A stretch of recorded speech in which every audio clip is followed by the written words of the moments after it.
So, Leon, welcome to BikeSocial, welcome back to BSB. How nice is it to be back within the paddock? Yeah, it's something that I knew was inevitable, that was going to come back. 2018 for me was an amazing year. The 3 years that I've been back in World Championships have been really tough, and I've been watching the racing quite closely from the BSB front. So yeah, to be back with Kawasaki, Lee Hardy, everyone that's involved, it's been a big effort to put it all back together, and yeah, super excited, can't wait.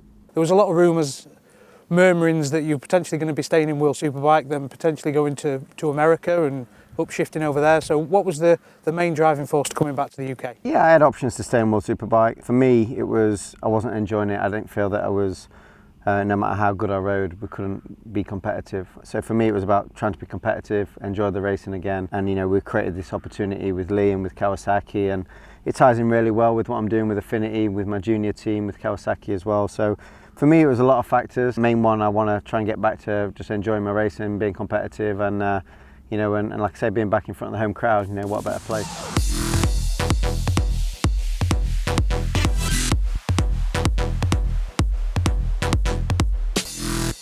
Why did you feel that it wasn't working in World Superbikes? You just said there that no matter how hard you rode, you just felt like you just couldn't get to the stage where you wanted to be. What was the reason? Yeah, obviously the HRC project was a new project. The only saving grace I had over the last 2 years is I had Alvaro as my teammate, and the year before we won 15 races on the Ducati. So the first year on the Honda, me and we actually finished on exactly the same amount of points.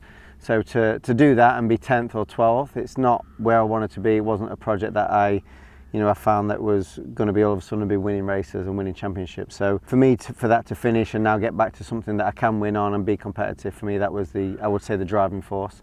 Fantastic 2 years being a part of the project, but where I am at my career, I want to enjoy myself and win races, and hopefully we can do that in 2022. So you, like you say, back with Kawasaki, it must feel like coming home after 2018. Yeah, 18 was a great year. Finished every race, 15 wins. It was like a dream year as such, and we're doing a lot of extra work directly for Kawasaki, Suzuka, Japan, and some wild cards as well at World Superbike. So yeah, it's going to be a busy year, but that's the way I like it. I love riding bikes, and yeah, like I say, it ties in really well with what I'm doing with the Academy as well. How does the new bike feel to you? I know that you had a little bit of a shakedown test, shall we say, in Valencia at the back end of last year. Obviously, you've not ridden the new model Kawasaki, so how did it compare to the previous model, in your opinion? In all fairness, it's exactly the same. There's nothing different from what I've got now, from what I had in 2018. There's a few cosmetics with the fairing and stuff. The rules have changed in BSB. We've got more allowances with the electronics, a little bit more scope with RPMs, with the rules changing. But the frame, the swing arm, the suspension, the concept of the engine and electronics is pretty much the same as what I had in 18. For me, it's getting back that same feeling, getting the bike usable, rideable, which I've managed to get some of my staff that I had in 2018. So hopefully, all together with Lee and everything that he's putting forward, we can can make those steps. With the team that you were battling against for the title back in 2018, so that they're capable of winning races and pushing you towards that championship, but was it a little bit of an awkward conversation originally with Lee? Because I know that 2018 there was a little bit of needle between you and Jake, so was it a little bit of an awkward conversation at any time? No, not at all. I think from my perspective it was a bittersweet victory. Shaky obviously had this injury that year. For me, that was going to be the main title contender, and the championships moved on quite a lot. That year I was competing against another Kawasaki, which was Jake. But now there's a handful of Yamahas, 2 or 3 Ducatis. The other manufacturers are stepping up. The riders have all progressed. Taron had a fantastic year last year. And I think that the threat is not necessarily going to be from someone else on a Kawasaki. It's going to be from another manufacturer, which we've got to react to. We've got to step up to, and just try and feed our way back into it. I know it's not going to be an easy year, and we've just got to work together as a team and see where we end up. You've named near enough every manufacturer on the grid there. We say this every year, but it's potentially going to be the best year BSB have ever had with the quality of grid that we've got, with the likes of yourself coming back, Tom coming back. How important do you feel it's going to be to make such a strong start to the season with the quality of riders that are on the grid? Because we haven't really named Josh there or Jason there or people who have won races and that were in the battle for the championship.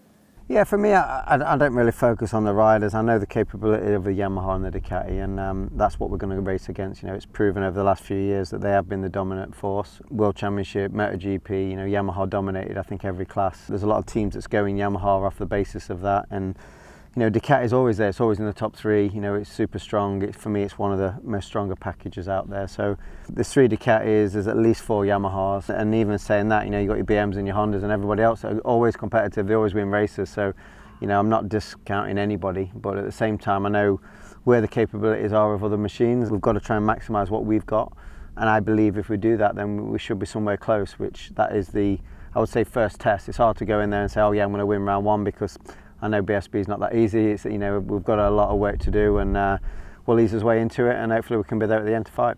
So personally then, what are your goals for the, let's say, for this year, but also for the next 5 years? Are you desperate to get back into World Superbikes? For me, the World Superbike thing, I think, is done. You know, I only want to ever go back in at the end of 18 if I was going to be on something competitive, and then the Honda thing arose, and for me now it's about, you know, enjoying my racing, trying to win some championships, trying to win as many races as I can, and you know, if I can do that for the next 5 years in BSB, I'll be a happy man. You've got your, like you mentioned earlier, your Affinity setup.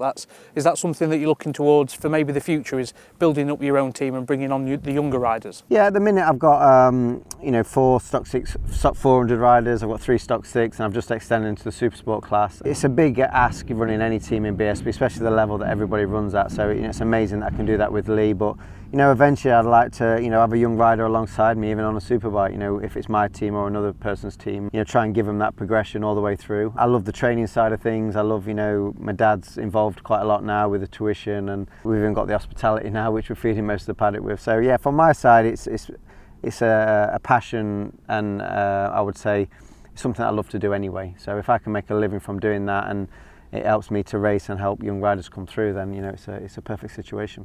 You mentioned that your dad just there. How much of an important role has he got this year in terms of you coming back to the championship, but also trying to progress you as a rider still, but also progressing the younger riders? Yeah, his role over the last few years, obviously had the race scores, but it's mainly been about obviously helping me, analysing me, which he'll always do. You know, I'm always learning. I'm always, you know, trying to analyse myself, which is a big help for that. But also he's got more of an active role in ASA as well, with you know, looking after the 8 riders, helping them, looking at data, doing what he's done for me for the younger kids as well.